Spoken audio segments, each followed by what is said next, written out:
ಒಬ್ಬ ಬರಹಗಾರ, ಪತ್ರಕರ್ತ, ಸಂಪಾದಕ ಎಲ್ಲದರ ಮಧ್ಯದಲ್ಲೂ ಒಳಗಡೆ ಒಬ್ಬ ಕಟೌಟ್ ಕಟ್ಟುವಂಥ ಅಭಿಮಾನಿ ಕೂಡ ನಿಮ್ಮ ಒಳಗಡೆ ಇದ್ದಾನೆ. ಬಹುತೇಕವಾಗಿ ನಿಮ್ಮ ಊರಲ್ಲಿ, ನಿಮ್ಮ ಊರ ಕಡೆ ಫಸ್ಟ್ ಟೈಮ್ ಒಬ್ಬ ಹೀರೋನ ಕಟೌಟನ್ನು ಕಟ್ಟಿ ಸಂಭ್ರಮಿಸಿದ ನೀವೇ ಅನಿಸುತ್ತೆ. ಹೆಂಗಿತ್ತದ ಘಟನೆಗಳು? ಯಾಕಷ್ಟು ಅಭಿಮಾನಿಯಾಗಿದ್ದವ್ರದ್ದು? ಅದಕ್ಕೊಂದು ಹಿನ್ನೆಲೆ ಏನಿದೆ ಅಂದರೆ, ನಮ್ಮ ತಂದೆ MGRನ ದೊಡ್ಡ ಅಭಿಮಾನಿ. ಅವರು ಸ್ವಲ್ಪ ವರ್ಷ ತಮಿಳ್ನಾಡಲ್ಲಿ ಕೆಲಸ ಮಾಡ್ತಿದ್ರು. ಸೊ MGR ಸಿನಿಮಾಗಳನ್ನು ನೋಡ್ತಿದ್ರು. ಆಮೇಲೆ ನಮ್ಮ ಊರಿಗೆ ಬಂದ ನಂತರ ಅವರಿಗೆ MGR ಸಿನಿಮಾ, ತಮಿಳು MGR ಅಭಿಮಾನಿ ಆದ್ದರಿಂದ ಅವರಿಗೆ ಆ ಸಿನಿಮಾಗಳ ಬಗ್ಗೆ ಹೇಳ್ತಾಯಿದ್ರು. ಆಮೇಲೆ ಆಗ ಏನಾಗ್ತಿತ್ತು ಅಂದರೆ, ಆಗ ಪತ್ರಿಕೆಗಳಲ್ಲಿ ವಿಷ್ಣುವರ್ಧನ್ ಮತ್ತು ರಾಜ್ಕುಮಾರ್ ಜಗಳದ ಬಗ್ಗೆ ಬರ್ತಾಯಿತ್ತು. ಸೊ ರಾಜ್ಕುಮಾರ್ ಅಭಿಮಾನಿಗಳು ವಿಷ್ಣುವರ್ಧನ್ರನ್ನು ಹಿಂಸೆ ಕೊಡ್ತಿದ್ದಾರೆ, ಹೀಗೆಲ್ಲ ಸುಮಾರು ಸುದ್ದಿಗಳು ಬರ್ತಾಯಿತ್ತು. ನನ್ನ ಸ್ನೇಹಿತನೊಬ್ಬ ಹೇಳಿದ, ನಾವೀಗ ಹೆಂಗಾದರೂ ಮಾಡಿ ವಿಷ್ಣುವರ್ಧನ್ ಕಾಪಾಡಬೇಕು ಮಾರಾಯ ಅಂತ. ನಾನು ಅಲ್ಲಿಂದ ಸಿನಿಮಾ ನೋಡಿರಲಿಲ್ಲ. ಅಂದರೆ ಅವನು ಹಾರ್ಡ್ ಕೋರ್ ವಿಷ್ಣು ಫ್ಯಾನ್ ಆಗಿದ್ದ. ಅವನು ನಮ್ಮೂರಲ್ಲಿ ಒಂದು ಸಂಘ ಕಟ್ಟಬೇಕು, ಅವರಿಗೆ ರಾಜ್ಕುಮಾರ್ ಅವರಿಗೆ ಇಡೀ ಜಗತ್ತಲ್ಲಿ ಸಂಘಗಳಿವೆ, ವಿಷ್ಣುವರ್ಧನ್ಗೆ ಸಂಘನೇ ಇಲ್ಲ, ಅದಕ್ಕೆ ಅವನಿಗೆ ಎಲ್ಲರೂ ಒಳ್ಳೆ ಸಿನಿಮಾ ಕೊಡ್ತಾಯಿಲ್ಲ, ಆಚೆ ಆಗ್ತಿದ್ದಾರೆ, ನಾವೊಂದು ಸಂಘ ಕಟ್ಬಿಟ್ಟು ಅವ್ರನ್ನ ಕಾಪಾಡಬೇಕು ಅಂತ. ಅಂದರೆ ಆ ಏಜಿನ ಹುಮ್ಮಸ್ಸಿನಲ್ಲಿ ಇಡೀ ಜಗತ್ತನ್ನು ತಾನೇ ನಿಯಂತ್ರಣ ಮಾಡೋ ಥರ ಹೇಳಿದವನು. ಈಗ ನಮ್ಮಲ್ಲಿ ಆಗ್ತಿದೆಯಲ್ಲ ಪ್ರತಿಭಟನೆಯಲ್ಲಿ. ಹೌದು, ಸರಿ ಅಂತೇಳಿ ನಾನು ಓಕೆ ಒಂದು ಮಾಡೋಣ ಅಂತ ಹೇಳಿದೆ.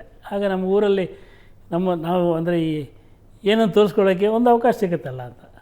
ಸೊ ಹಾಗಾಗಿ ಯಾವತ್ತು ನಮ್ಮಲ್ಲಿ ಒಂದು ಪ್ರೀತಮ್ ಥಿಯೇಟ್ರ್ ಇದೆ ಅಂತ, ಅಲ್ಲಿ ಹೋದ್ವಿ. ಯಾವುದು ವಿಷ್ಣುವರ್ಧನ್ ಸಿನಿಮಾ ಅಂತಲ್ಲಿ ಯಾವುದೂ ಇಲ್ಲ ಅಂದ. ನಾನು ಅವನಿಗೆ ಪುತ್ತೂರಲ್ಲಿ ಹೊಕ್ಕು ಒಂದು ಸಿನಿಮಾ ಓಡ್ತಾಯಿದೆ, ಅದನ್ನು ಇಲ್ಲಿ ಹಾಕಬೇಕು ನೀವು, ನಾಗಕಾಳ ಭೈರವ ಅಂತೇಳಿ, ಸಿಡಿದದ್ದು ಸಹೋದರ ಅಂತಿದೆ ಅಲ್ಲಿ ಬಂದು ಇಲ್ಲೇ ಹಾಕಲ್ಲ ಅಂಥೇಳಿ ಅವ್ರಿಗೆ ಗಲಾಟೆ ಮಾಡಿದ್ವಿ. ಅವನು ಒಂದು 4-5 ವಾರ ನಂತರ ಆ ಸಿನಿಮಾ ಹಾಕಿದ. ಇಲ್ದಿ ನಾವು ಗಲಾಟೆ ಮಾಡಿದ್ದರೂ ಬರ್ತಾಯಿತ್ತು ಅದು. ಹಾಕಿದ. ಅವನಿಗೆ ಹೇಳಿದ್ವಿ ನಾವು, ಆ ಸಿನಿಮಾ ಹಾಕಿದರೆ ನಾವು ಇಲ್ಲೊಂದು ಕಟೌಟ್ ಕಟ್ಟಿ ಒಂದು ಸಂಘ ಉದ್ಘಾಟನೆ ಮಾಡ್ತೀವಿ ಅಂತೇಳಿ. ಆ ಕಾಲಕ್ಕೆ ಕಟೌಟ್ ಕಟ್ಟೋದು ನಮ್ಗೆ ಗೊತ್ತಿಲ್ಲ. ಅಂದರೆ ಕಟೌಟ್ ಆಮೇಲೆ ಗೊತ್ತಾಗಿದೆ ನಮಗೆ, ಕಟೌಟ್ ಮಾಡಬೇಕಂದ್ರೆ ಸುಮಾರು ಖರ್ಚಿದೆ ಅಂತ. ಅಲ್ಲಿ ಊರಲ್ಲಿ ಕಟೌಟ್ ಕಟ್ಟೋರೇ ಇಲ್ಲ, ಕಟೌಟ್ಗಳೇ ಇಲ್ಲ, ಅಲ್ಲಿ ಪ್ರಿಂಟ್ ಮಾಡೋರೇ ಇಲ್ಲ ಅಂತ. ಸೊ ನಾವು ಯಾವುದೋ ಪೋಸ್ಟರನ್ನು ಕಟ್ ಮಾಡಿ ದೊಡ್ಡ ಮುಖ ಮಾಡಿ ಅದನ್ನು ಅಂಟಿಸಿ, ಯಾವುದೊಂದು ಮರದ ಹಲಗೆಗೆ ಅಂಟಿಸಿ ಅದನ್ನು ಒಂದು ಕಟೌಟ್ ಮಾಡಿ ಒಂದು ಹಾರ ಹಾಕಿ, ಅವತ್ತು ನಾವೊಂದು 7-8 ಜನ ಸೇರಿ ಒಂದು ಗಲಾಟೆ ಮಾಡಿ ಅಲ್ಲಿ ಮಾಡಿದ್ವಿ. ಅದನ್ನು ಮಾಡಿ ಆ ಸಿನಿಮಾ ಅಲ್ಲಿ ಹೋಗ್ತಿದ್ದೆ 3 ದಿನ, ಊರಲ್ಲಿ ಇದ್ದಿದ್ದೆ ಅಷ್ಟೇ ಜನ. ಸಿನಿಮಾ ಹೌಸ್ಫುಲ್ ಹೋದರೆ 2 ದಿನ ಹೋದರೆ ಊರಿನವರೆಲ್ಲ ನೋಡ್ದಂಗೆ. ಸೊ ಆ ಸಿನಿಮಾ 2-3 ದಿನ ಹೋಯಿತು. ಆದಮೇಲೆ ಏನಾಯ್ತು ಅಂದರೆ, ಅದರಿಂದ ಒಂದಷ್ಟು ಜನ ನಮಗೆ ಸಿಕ್ಕಿದ್ರು. ಅವರು ನಾವು ಅಭಿಮಾನಿಗಳಾಗ್ತೀವಿ ಅಂತ ಬಂದರು. ಹಾಗೆ ಒಂದು ಪಂಗಡ ಆಯ್ತು ಅಲ್ಲಿ ಗಾಂಧಿ ಪಾರ್ಕಿನಲ್ಲಿ, ಒಂದು ಗಾಂಪ ಗೆಳೆಯರು ಅಂತಿದ್ವಿ. ಅದು ಆ ಬಳಗ ದೊಡ್ಡದಾಯಿತು. ಆ ಬಳಗ ದೊಡ್ಡದಾದ್ರಿಂದ ನಮಗೆ ಸ್ವಲ್ಪ ಬೇರೆ ಬೇರೆ ಓದೋದು ಇದೆಲ್ಲ ಶುರುವಾಯಿತು. ಬಟ್ ಇದಕ್ಕೊಂದು ಟ್ವಿಸ್ಟ್ ಸಿಕ್ಕಿದೆ ಯಾವಾಗ ಅಂದರೆ, ನಮ್ಮೂರಲ್ಲಿ ಒಂದು ಇಂದ್ರಪ್ರಸ್ಥ ಅಂತ ಸ್ಕೂಲ್ ಇದೆ. ಆ ಸ್ಕೂಲ್ನ ಇನಾಗ್ರೇಷನ್ಗೆ ವಿಷ್ಣುವರ್ಧನ್ ಬಂದಿದ್ದರು. ಅಂದರೆ ಅದು ಇಸ್ ಓನ್ಡ್ ಬೈ ವಿಷ್ಣುವರ್ಧನ್ ಅಂತ ಒಂದು ಸುದ್ದಿ ಆಗಿತ್ತು. ಬಟ್ ನಾನು ಅಷ್ಟೊತ್ತಿಗೆ ಬೆಂಗಳೂರಿಗೆ ಬಂದುಬಿಟ್ಟಿದ್ದೆ. ಸೊ ಬೆಂಗಳೂರಿಗೆ ಬಂದು ಸಿನಿಮಾ ಪತ್ರಕರ್ತನಾಗಿ ಅವ್ರನ್ನ ಭೇಟಿಯಾಗಿ ಸುಮಾರು ಸಲ ಭೇಟಿಯಾಗಿ ಸ್ವಲ್ಪ ಆಪ್ತನಾದ ನಂತರ ಒಂದು ಸಲ ಹೇಳಿದೆ, ನೀವು ನಮ್ಮೂರಲ್ಲಿ ಒಂದು ಇದು ಕಟ್ಟಿದ್ವಿ, ನಿಮಗೆ ಒಂದು ಈ ಥರ ಸಂಘ ಮಾಡಿದ್ವಿ ನಿಮ್ಮನ್ನು ಕಾಪಾಡೋದಕ್ಕೆ, ಸೊ ನಿಮ್ಮನ್ನು ವರ್ಲ್ಡ್ ಫೇಮಸ್ ಮಾಡೋದಕ್ಕೆ ಒಂದು ಕಟ್ಟಿದ್ವಿ ಅಂತೆಲ್ಲ ಹೇಳಿ ಈ ವಿಚಾರಗಳನ್ನ ಹೇಳಿದ್ದೆ ಅವರಿಗೆ. ಅವರಾಗಿ ಹೇಳಿದರು ನನಗೆ, ಇದೇ ಥರ ಸಣ್ಣ ಊರಲ್ಲಿ ಯಾರ್ಯಾರೋ ಅಭಿಮಾನಿಗಳಿದ್ದರು ಅಂತ ಪತ್ರ ಬರೆಯೋದಂತೆ. ಅಣ್ಣ ನಿಮಗೆ ಅನ್ಯಾಯ ಆಗಿದೆ, ನಿಮ್ಮ ಜೊತೆ ನಾವಿದ್ದೇವೆ ಅಂತೆಲ್ಲ ಪತ್ರ ಬರೀತಾಯಿದ್ರು. ಒಂದು ಸಂತೋಷ ಕೊಡೋದು ಅದು. ಅಂದರೆ ಒಳಗೊಳಗೆ, ಅಂದರೆ ಯಾರೂ ಏನು ಮಾಡೋಕ್ಕಾಗಲ್ಲ ಈ ಜಗತ್ತಲ್ಲಿ. ಅಂದರೆ ಇವತ್ತಿದ್ದಂಗೆ ಆಗ ಕೂಡ ಫ್ಯಾನ್ ವಾರ್ಸು ಎಲ್ಲ ಇರ್ತಿದೆ. ಅದು ಯಾವ ನಟನೂ ಮಾಡಿದ್ದಲ್ಲ ಅದು. ಅಂದರೆ ಉದಾಹರಣೆಗೆ ಯಾವುದೋ ಸಿನಿಮಾ ಥಿಯೇಟ್ರಲ್ಲಿ ಕೂತ್ಕೊಂಡು ಒಬ್ಬ ನಟನ ಆಗ ಮೆಚ್ಚಿ ಮಾತಾಡಿದರೆ ಇನ್ನೊಬ್ಬ ಎದುರುಗಡೆ ಇರೋನು ಹೊಡೆಯೋಕ್ಕೆ ಬರ್ತಾಯಿದ್ದ, ಈ ಅಣ್ಣನ ಪಿಕ್ಚರ್ ನೋಡ್ತಾ ಆ ಅಣ್ಣಂಗೆ ಯಾಕೆ ಮಾತಾಡ್ತೀಯ ಅಂತ. ಸೊ ಆ ಕಾಲದಲ್ಲಿ ಇತ್ತದು. ಅದೊಂದು ಬಹುಶಃ ಅದಿಲ್ಲದೆ ಅಲ್ಲಿ ಮಜಾ ಇಲ್ಲ ಅನಿಸುತ್ತೆ ನನಗೆ. ಅಲ್ಲ, ಸಾಕಷ್ಟು ಕುತೂಹಲಕರ ಅಂದರೆ ನಿಮ್ಮದು ಮತ್ತು ವಿಷ್ಣುವರ್ಧನ್ ಅವರ ಸಂಬಂಧದ ಬಗ್ಗೆ, ತದನಂತರ ಆದಂಥ ಬೆಳವಣಿಗೆ, ಆ ಸ್ನೇಹದ ಬಗ್ಗೆನೇ ಮಾತಾಡೋದು ಬೇಕಾದಷ್ಟಿದೆ.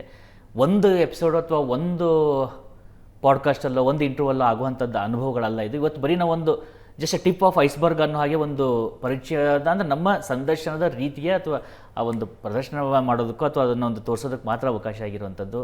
ಬಟ್ ಐ ಆಮ್ ಶ್ಯೂರ್ ಇನ್ನೂ ಸಾಕಷ್ಟು ಈ ರೀತಿಯಾಗಿ ಮಾತುಕತೆಗಳನ್ನು ಮಾಡುವಂಥದ್ದಿರುತ್ತೆ. ನಮ್ಮ ಕಾರ್ಯಕ್ರಮದಲ್ಲಿ ಪಾಲ್ಗೊಂಡ್ರಿ, ಸಾಕಷ್ಟು ವಿಚಾರಗಳನ್ನು ತಿಳಿಸ್ಕೊಟ್ಟಿದ್ದೀರಿ.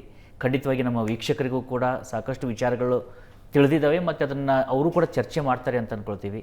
ಧನ್ಯವಾದಗಳು ಸರ್ ನಮ್ಮ ಜೊತೆಯಲ್ಲಿ ಬಂದಿದ್ದಕ್ಕೆ. Thank you. ಸಿನಿಮಾದ ಬಗ್ಗೆ ನೀವು ಹೇಳ್ದಂಗೆ ನಾನು I was film journalist for 30 years. ಬಹುಶಃ ಎಲ್ಲ ನಟರ ಜೊತೆ ಒಡನಾಡಿದ್ದೇನೆ. ಒಂದು ದಿವಸ ಕೂತ್ಕೊಂಡು ಅದೇ ಮಾತಾಡೋಣ. ಬಿಕಾಸ್ ಅಲ್ಲಿ ಅದು ನಾವು ಇವತ್ತು ನೋಡ್ತಿರುವಷ್ಟು ಕೆಟ್ಟ ಇಂಡಸ್ಟ್ರಿ ಅಲ್ಲ ಅದು. ಇವತ್ತು ನೋಡ್ತಿರುವಷ್ಟು ಬಡತನದ ಇಂಡಸ್ಟ್ರಿನೂ ಅಲ್ಲ. ಅಂದರೆ ಅಂದರೆ ಪ್ರೇಕ್ಷಕರಿಲ್ಲದ ಒಳ್ಳೆಯ ಸಿನಿಮಾಗಳು ಬರೋದ ಅಥವಾ ಒಂದು ರೀತಿಯ ಕನ್ಫ್ಯೂಷನಲ್ಲಿ ಏನಿದೆ ಹಾಗಿರಲಿಲ್ಲ ಅದು. ಇವತ್ತು ಹಾಗಿಲ್ಲ ಅದು. ಸೊ ಅದನ್ನು ಹೊರಗಡೆ ನೋಡಿದಾಗ ಒಂಥರ ಕಾಣಿಸುತ್ತೆ, ಒಳಗಿದ್ದು ನೋಡಿದಾಗ ಮತ್ತೊಂಥರ ಕಾಣಿಸುತ್ತೆ. ಅಲ್ಲಿಯ ಸ್ವಾರಸ್ಯಕರ ಸಂಗತಿಗಳ ಬಗ್ಗೆ ಒಂದು ಸಲ ಮಾತಾಡೋಣ.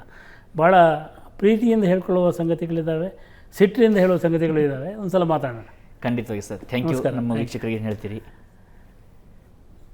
ಒಟ್ಟಾರೆಯಾಗಿ ಸಂಪಾದಕನಾಗಿ ಇವತ್ತು ಒಬ್ಬ ಲೇಖಕನಾಗಿ ಎಲ್ಲ ರೀತಿಯಿಂದನೂ ಏನು ಹೇಳೋದು? ನಾನು ಇವತ್ತು ಸ್ವಲ್ಪ ಜವಾಬ್ದಾರಿಯುತನಾಗಿ ಮಾತಾಡಿದ್ದೀನಿ ಅಂದ್ಕೋತೀನಿ. ಯಾಕಂದರೆ ನಾನು ಸಂಪಾದಕನಾಗಿ ಕೊಡ್ತಿರುವಂಥ ಮೊದಲ ಸಂದರ್ಶನ ಯಾರೋ ಒಂದು ಕೇಳಿದರು, ನನಗೊಂದು ಪ್ರಶ್ನೆ ಕಳಿಸಿದರು.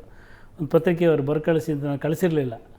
ಬಟ್ ನಿಮ್ಮ ಜೊತೆ ಮಾತಾಡ್ತಾ ಹಲವು ನೆನಪುಗಳು ಬಂದು ಮತ್ತು ಹಲವು ವಿಚಾರಗಳಂದರೆ ನಾನು ಇಷ್ಟರವರೆಗೆ ಅಷ್ಟಾಗಿ ಗಮನ ಕೊಡೋದಂತ ನೀವು ಹೇಳಿದ್ರಲ್ಲ, ಸಿನಿಮಾ ಪತ್ರಕರ್ತನೊಬ್ಬ ಸಂಪಾದಕನಾಗಿದ್ದು ಇದೇ ಮೊದಲು ಅಂತ. ಅದಕ್ಕೊಂದು ಸಣ್ಣ ಡಿವಿಯೇಷನ್ ಇದೆ. ರವಿ ಹೆಗಡೆ ಇದ್ರಲ್ಲ, ಅವರು for a short period cinema ಪತ್ರಕರ್ತರಾಗಿದ್ದರು. ಅವರು ಈ ಬೇಸಿಕಲಿ ಇಂಥದ್ದು ಕಾಮರ್ಸ್ ಜರ್ನಲಿಸ್ಟು, ಬಟ್ ಸ್ವಲ್ಪ ಸಮಯ ಸಿನಿಮಾದಲ್ಲಿದ್ದರು. ಆಮೇಲೆ ಫುಲ್ ಟೈಮ್ ಡೆಸ್ಕಲ್ಲಿದ್ದರು. ಆ ಸಿನಿಮಾ ಪತ್ರಕರ್ತನಾಗಿ ನಾನು ಇಲ್ಲಿಗೆ ಬಂದಿರೋದು. ಸೊ ನನ್ನನ್ನು ಇಲ್ಲಿ ಈ ಸ್ಥಾನಕ್ಕೆ ಕರ್ಕೊಂಬಂದು ಕೂರಿಸಿದಂಥ ರವಿ ಹೆಗ್ಡೆ ಅವರು, ಅವಕಾಶ ಕೊಟ್ಟಂಥ ಸಂಸ್ಥೆ ಮತ್ತು ಇದನ್ನು ಗುರುತಿಸಿ ಇವತ್ತು ನೀವು ಮಾತಾಡಿರೋದು, ಇದೆಲ್ಲ ಭಾಳ ಖುಷಿ ಕೊಟ್ಟಿದೆ. ಆಮೇಲೆ ಹಳೆಯ ನೆನಪುಗಳನ್ನು ಈ ಹೊಸ ಅನುಭವದ ಜೊತೆ ಬೆಸೆಯೋದಿದೆಯಲ್ಲ, ಅದು ಅಷ್ಟು ಸುಲಭದ ಕೆಲಸ ಅಲ್ಲ. ಅದು ನೀವು ಸಡನ್ನಾಗಿ ಒಂದು ಓದುಗ ಮತ್ತು ಸಂಪಾದಕನ ಸಂಬಂಧ ಕೇಳಿದಾಗ ನಾನು ಬಹಳಷ್ಟು ವರ್ಷ ಆಲೋಚನೆ ಮಾಡಿರಲ್ಲ ಅದನ್ನ. ಯಾಕೆ ನನಗೆ ಬೇಕಾಗಿರಲ್ಲ. ಯಾಕಂದರೆ ಇದನ್ನು ಥಿಂಕ್ ಮಾಡೋಕ್ಕೆ ಸಂಪಾದಕರು ಇರ್ತಿದ್ರು. ನಾನೇನು ಯೋಚನೆ ಮಾಡ್ತಿದ್ದೆ ಅಂದರೆ ಹೇಗೆ ಒಂದು ಒಳ್ಳೆಯ ಲೇಖನವನ್ನು ಬರೀಬೋದು ಅಂತ. ಎಕಾನಮಿ ನಂಗೆ ಮುಖ್ಯ ಆಗಿರಲ್ಲ, ಅಡ್ಮಿನಿಸ್ಟ್ರೇಷನ್ ಮುಖ್ಯ ಆಗಿರಲ್ಲ. I was totally concerned about writing, a good piece of writing ಅಷ್ಟೇ ಇತ್ತು. ಬಟ್ ಇವತ್ತು ಹಂಗೆ ಮಾಡೋಕ್ಕಾಗಲ್ಲ. ನಾನು ಇದನ್ನೆಲ್ಲ ಯೋಚನೆ ಮಾಡಬೇಕಾಗಿದೆ. ಈ ಸಮಗ್ರತೆಯನ್ನು ಒದಗಿಸಿಕೊಟ್ಟಂಥ ನಿಮಗೆ thanks. Thank you so much sir. It's our pleasure. ವೀಕ್ಷಕರೇ, ನೋಡಿದ್ರಲ್ಲ ನಮ್ಮ ಈ ಬಾರಿಯ ಪಾಸಿಟಿವ್ ಪಲ್ಸ್ ಕಾರ್ಯಕ್ರಮ. ಸಾಕಷ್ಟು ವಿಚಾರಗಳನ್ನು ಮಾತನಾಡಿದ್ದೀವಿ. ಇದೇ ರೀತಿಯಾಗಿ ಮತ್ತೊಂದಿಷ್ಟು ವಿಶೇಷ ಅತಿಥಿಗಳ ಜೊತೆಯಲ್ಲಿ ಬರ್ತಾ ಇರ್ತೀವಿ, ಮಾತನಾಡ್ತಾ ಇರ್ತೀವಿ, ನಿಮ್ಮ ಜೊತೆಯಲ್ಲಿ ಚರ್ಚಿಸ್ತಾ ಇರ್ತೀವಿ. ನೀವು ಇದೇ ರೀತಿಯಾಗಿ ನಮ್ಮ ಸುವರ್ಣ ಚಾನಲ್ನ ನೋಡ್ತೀರಿ, ಕನ್ನಡಪ್ರಭವನ್ನು ಓದ್ತಾ ಇರಿ, ನಮ್ಮ ಡಿಜಿಟಲ್ನಲ್ಲಿ ನಮ್ಮ ಜೊತೆಯಲ್ಲಿ ಜಾಯ್ನ್ ಆಗಿರಿ. ನಿಮ್ಮ ಬೆಂಬಲ ಮತ್ತು ನಿಮ್ಮ ಪ್ರೀತಿ ಇದೇ ರೀತಿಯಾಗಿ ಮುಂದುವರಿತಾ ಇರಲಿ. ನೋಡ್ತೀರಿ ಸುವರ್ಣ ನ್ಯೂಸ್, ನೇರ, ದಿಟ್ಟ, ನಿರಂತರ.